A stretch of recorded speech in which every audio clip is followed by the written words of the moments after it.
This week on Hoosier News Source, the university voices concerns over the state's Religious Freedom Restoration Act, what President McRobbie is saying about the controversial law, and what some Hoosiers are doing to protest its existence.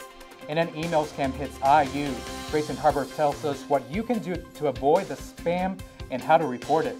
And later, track conditions delayed Quals 2015. Sidney Franklin spoke to riders about how the delay affected them and how they're preparing for the big race.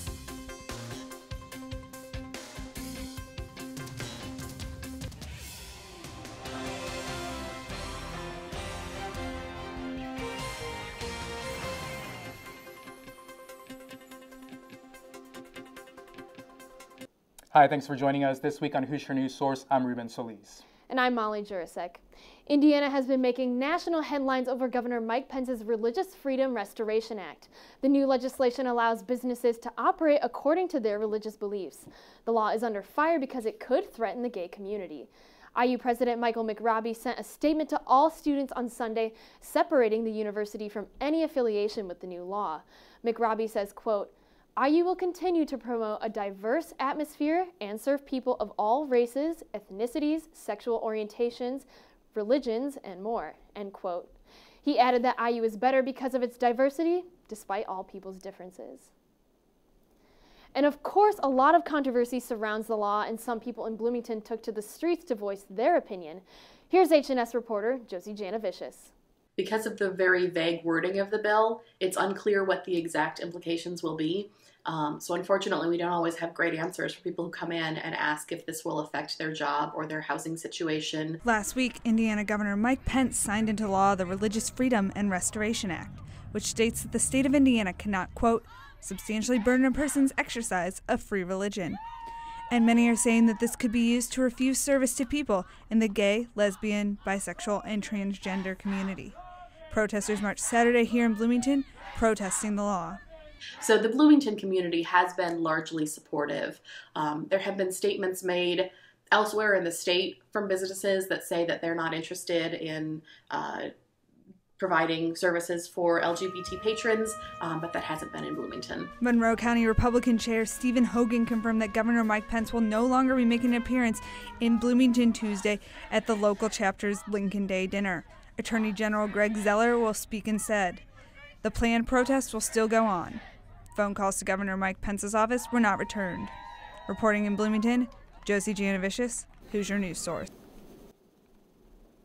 Thanks, Josie. We'll continue to update you on the impacts of the RFRA on the Bloomington community in the coming weeks.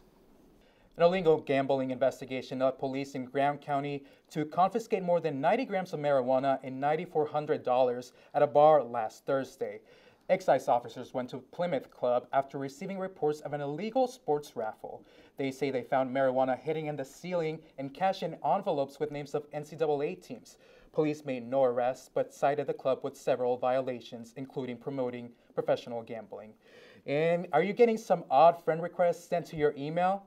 HNS reporter Grayson Harbor tells us where they're coming from and what to do if one pops up in your inbox.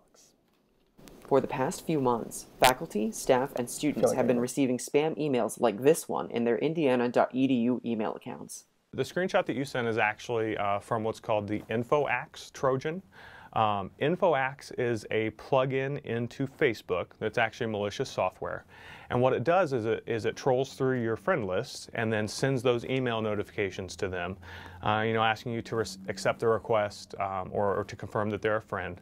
And that's basically a data mining application. They're trying to gather as much information as they can about anyone so that you can then send more spam or target advertisements or lots of things like that. Phishing scams can be difficult to spot and are designed for users to click on without even knowing what they agreed to. My biggest concern is so they won't post anything to my wall, because I don't want people to be like, oh yeah, Hannah's on Farmville. All of the ones that I remember allowing, they're always like, can we look at your friends? What's your birthday? What's this? What's that? So our advice is never click the link in a phishing message. If it seems weird or you're not sure about it, it's probably not a legitimate message. Users are encouraged to report phishing scams from IU network accounts to it-incident@iu.edu.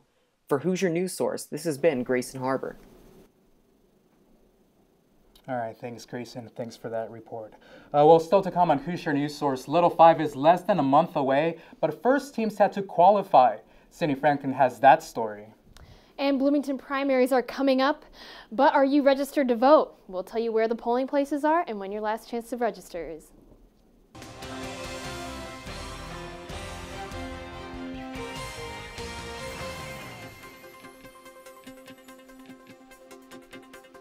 Primary elections are coming up, and if you'd like to vote for your city leaders, well, you still have a shot. Voter registration for city primaries are open until April 6th. That's next Monday.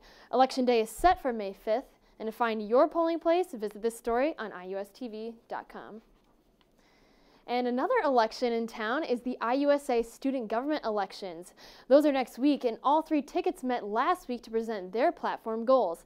HNS reporter Stephanie Strempluski spoke to all three presidential candidates to learn more. 3 IUSA tickets debated before the upcoming IUSA elections in April. The groups, Amplify, In Touch, and Unify, each talked about their platforms and goals for making a better life for students. Everyone who's on our current ticket has been very involved in IUSA for most of their college careers. Amplify's platform primarily focused on increasing community engagement between the IU and Bloomington community. When you have a more connected student body, then you're having a more cohesive experience and you're able to get more students' voices, brought together and then heard. In Touch President Ann Tinder said one of In Touch's policy points is to increase the collaboration of campus communities. In Touch also wants to enhance student safety by creating a global information systems map of campus to identify areas of concentrated crime. I think safety on a college campus is just integral to really every aspect of student life. Unify's platform, titled 16 by 16, centered around 16 policy proposals that plan to be completed by 2016.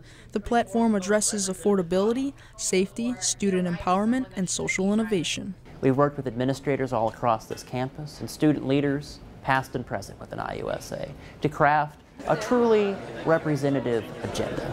Online ticket elections will be sent to student email addresses on April 8th and 9th. The winning ticket will take action by moving forward with their policy points and goals. For Hoosier News Source, I'm Stephanie Strempluski.